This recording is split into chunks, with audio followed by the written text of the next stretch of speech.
kurang enak nih kalau kita belum kenal satu sama lain ya.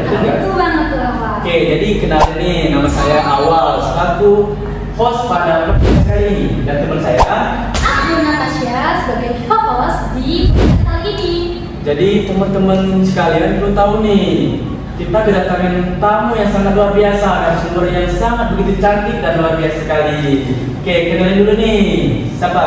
Oke, halo. Nama aku Sri Dewi. Halo semuanya, aku Nika Amelia. Senang sekali ya bisa diundang dan bergabung juga ngobrol bareng Kak Awal dan Kak Natasha. Oke, terima kasih juga ya sudah menyempetin hadir pada podcast kali ini. Jadi langsung saja nih, topik pada podcast kali ini yaitu kita membahas tentang refleksi praktik layanan institusional di sekolah. Jadi kita akan ngobrolin gimana cara guru mengajar di kelas, strategi yang kita pakai dan juga tantangan nih yang ditemui. Tentunya nggak lupa juga pelajaran yang bisa kita ambil agar jadi guru profesional juga. Nah, sebelum kita lanjut nih, aku mau nanya kabar Mbak Sri Dewi dan Mbak Nita dong. Gimana kabarnya? Alhamdulillah baik sih kabar aku. Oke, udah makan belum? Oke, jadi kita kan sering banget nih bahas tentang kurikulum, metode mengajar, atau trik supaya kelas itu seru dan menarik. Tapi kita jarang banget nih melihat guru duduk sambil mikir ini kelasnya ini beneran mereka tuh beneran paham atau enggak gitu. Betul banget saudari Natasha. Jadi yang kamu bilang itu termasuk refleksi praktik layanan internasional loh. Jadi gampangnya gini, layanan internasional itu yaitu proses guru membantu siswa itu belajar. Jadi mulai dari ngajar pelajaran, mengajarnya, menilai hasil sampai memperbaiki hal yang kurang oke. Jadi kurang kalau tanpa refleksi ya, betul nggak? Iya betul banget. Nah. Coba bayangin kalau siswa itu diajarkan cuma dengan metode ceramah, apa mereka nggak bosan kali ya? Pastinya sangat-sangat bosan sekali.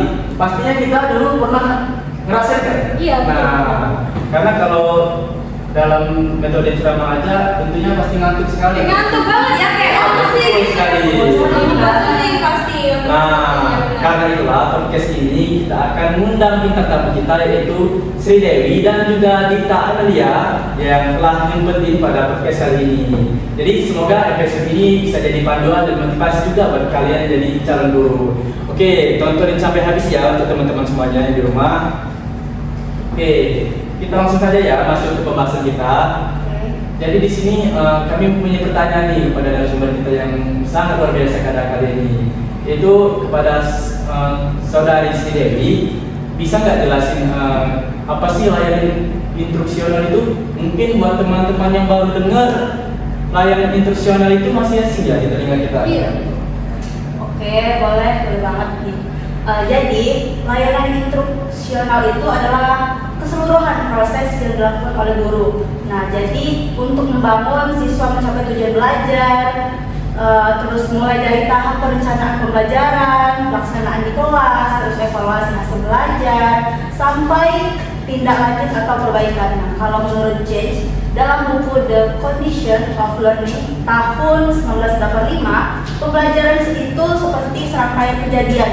Jadi kejadian luar yang dirancang guru untuk mendukung proses belajar di dalam pikiran siswa. Jadi bukan asal ngajar aja, tapi direncanakan dengan baik.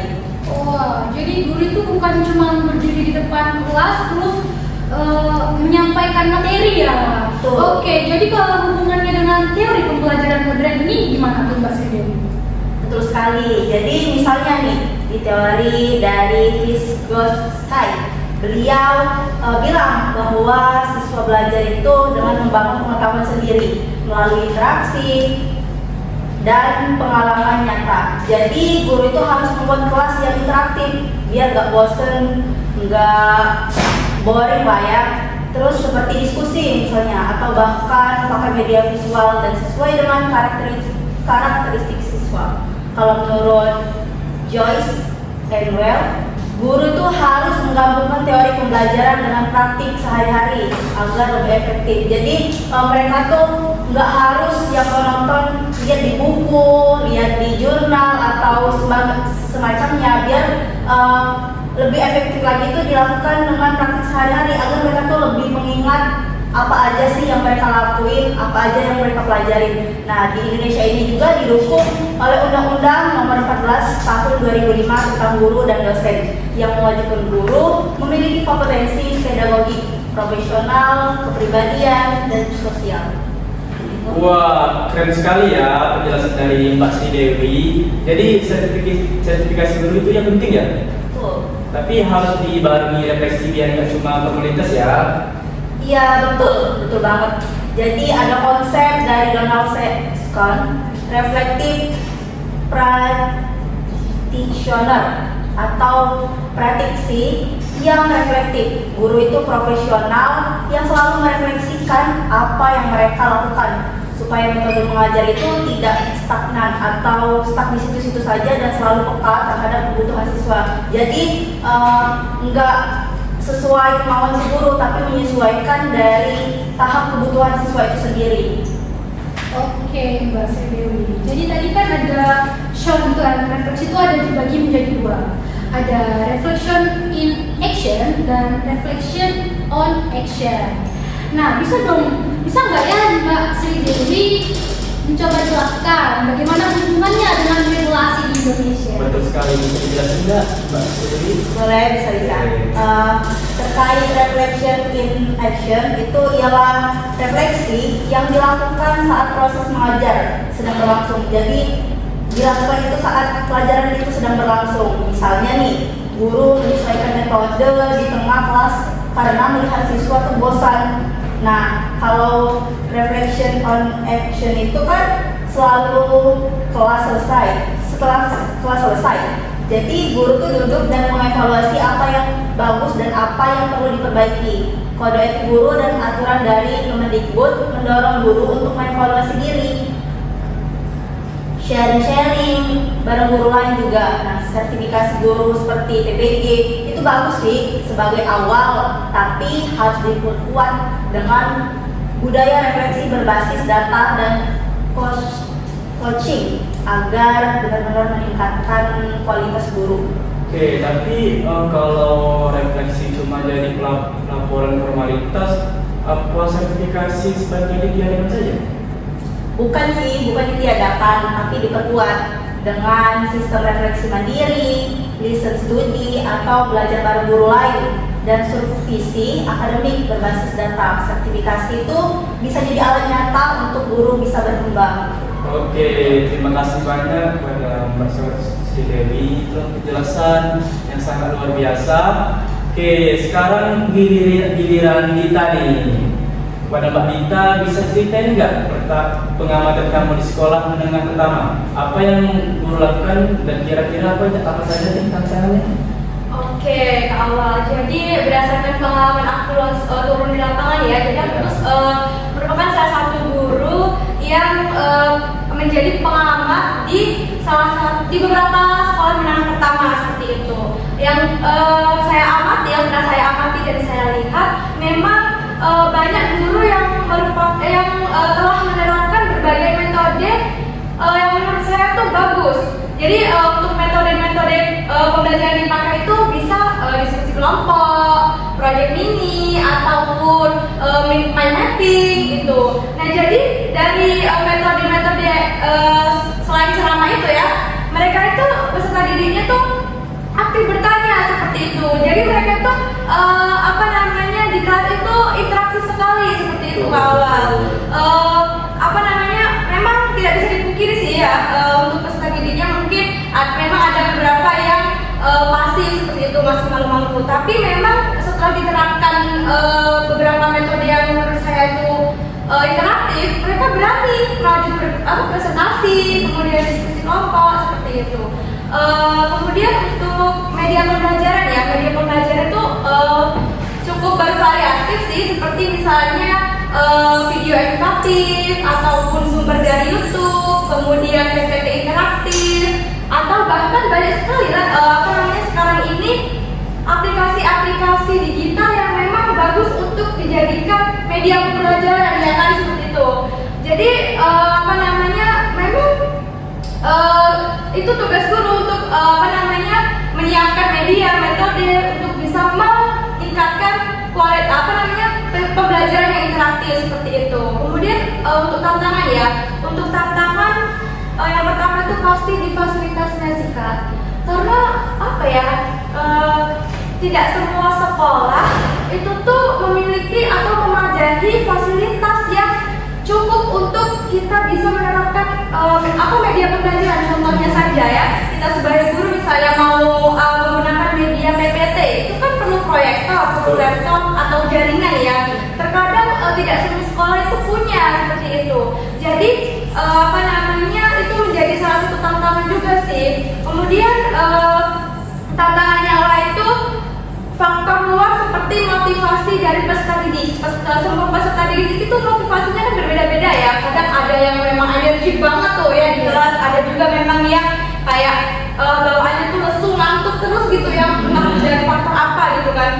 Kemudian selain itu juga manajemen waktunya sih, apalagi kalau kan ini ya guru pendidikan Pancasila ya.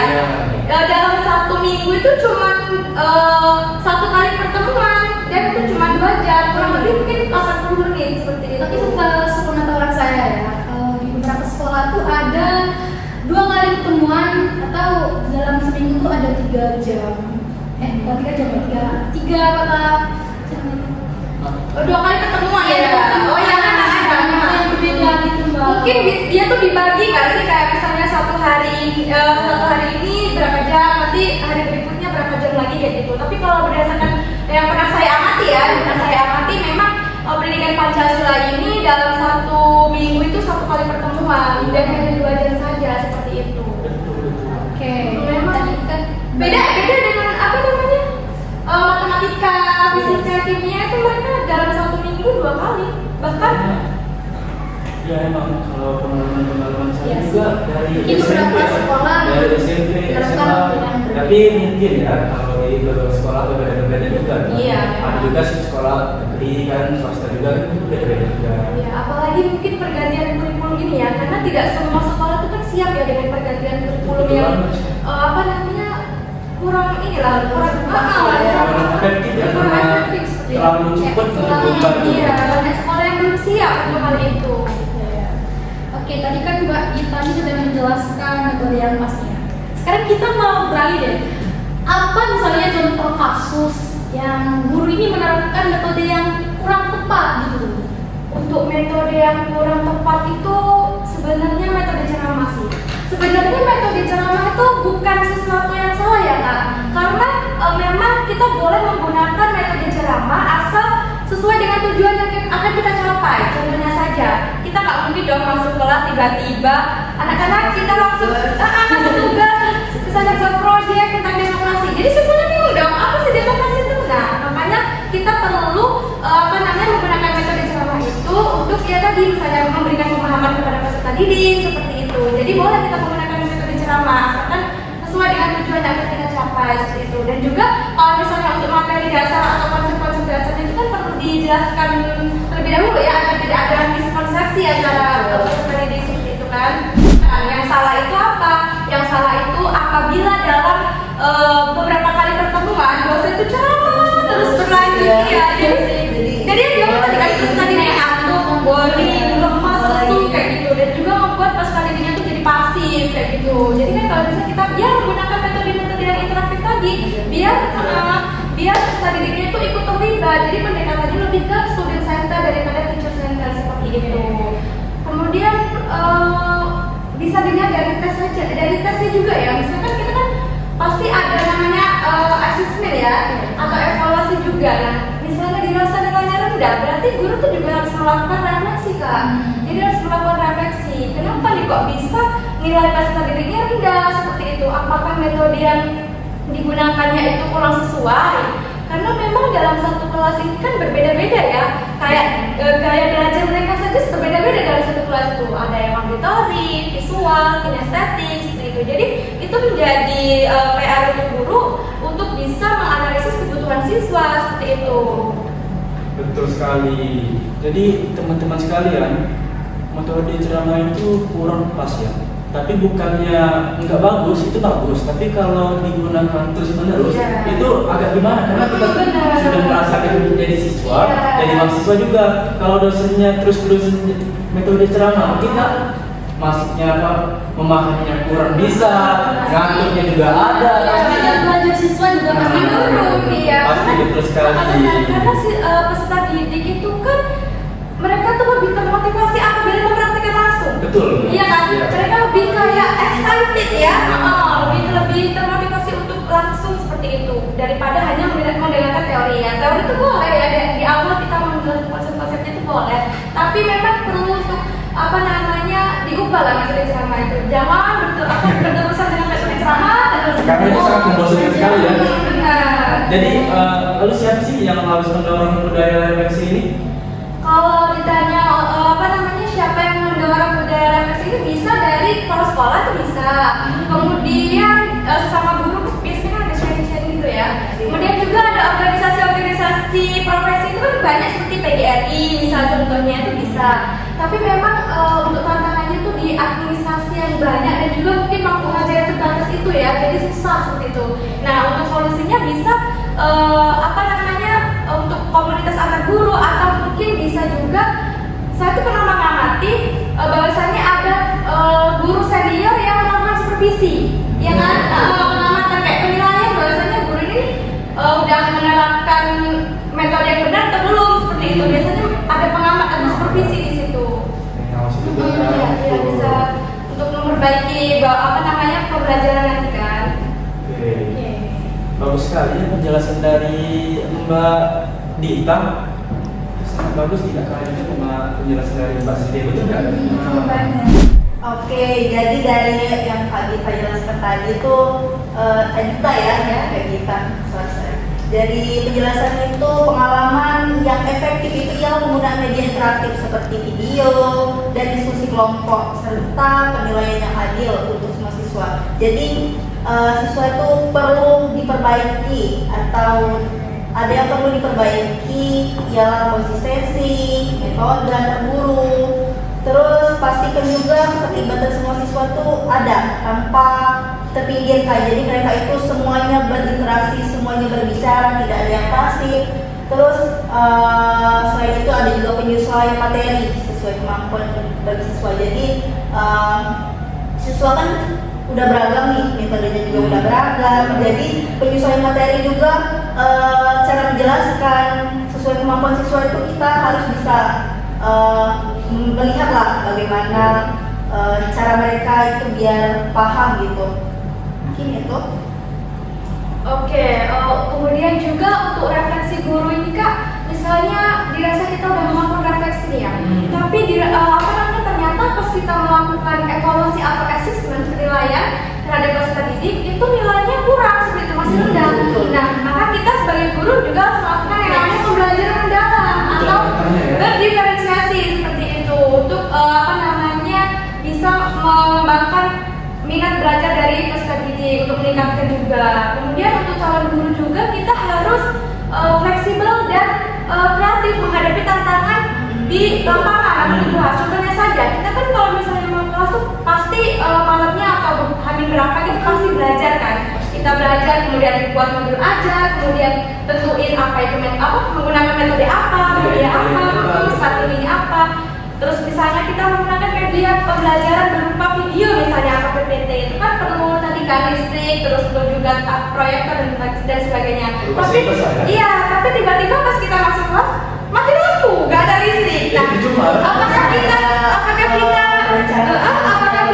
berhenti ngajar? Kan enggak. Iya lucu dong kita nggak jadi ngajar. Anak-anak kita nggak jadi belajar. Loh kenapa Bu? Karena mati lampu. Jadi kita harus ada plan kedua ya.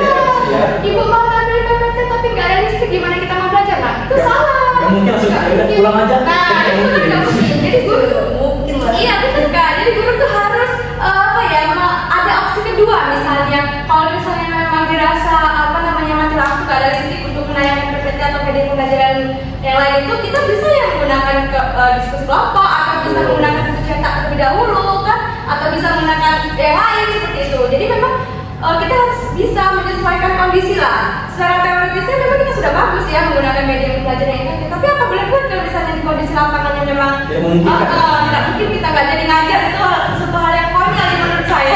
Mungkin saja langsung pulang. Iya. Lucu sekali. Oke, jadi teman-teman tantangan terbesar kedepannya adalah administrasi yang menumpuk dan refleksi yang seringkali cuma menjadi formalitas saja. Ini mana tahu nanti Menteri Pendidikan kita melihat video ini. Ya, Tolong ini administrasinya disediakan ya. Semoga jadi viral. sulit lah ya. Biar nanti guru-guru kita bisa fokus dalam mengajari. Iya benar. Kadang Iya. tuh administrasi nih yang menghambat. Benar. Kayak memotong waktu kita untuk harusnya kita dalam menyampaikan materi ini harus ngisi aplikasi yang berlibat seperti itu kan? Jadi terbagi-bagi. Benar. Seharusnya memang kalau difokusin mengajar saja. Iya. Tapi walaupun administrasinya, tapi tidak terlalu banyak seperti sekarang. Administrasinya berlebihan banget. Sekarang tuh banyak sekali sehingga guru-guru itu menyelesaikan administrasi sehingga tidak langsung ngajar. Kan? Betul. Untuk administrasi saja tuh kadang memotong waktu 15 menit. Itu kan sayang sekali ya. Harusnya udah sampai rasanya Kegiatan ini walaupun karena administrasi yang Apalagi, banyak. apalagi kalau absennya sampai beberapa kali. Aduh iya, betul ya.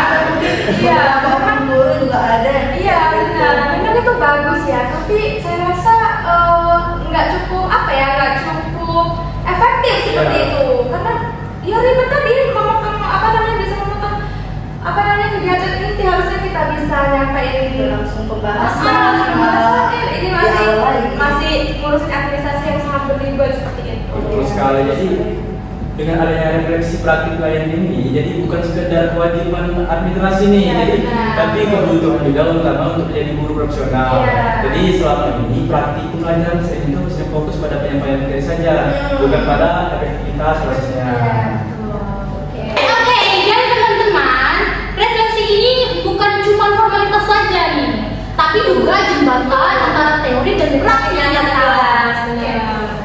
Wah, sepertinya podcast kita pada kali ini sudah di penghujung acaranya. Wah. Jadi Nggak kerasa ya, Kak? senang sekali.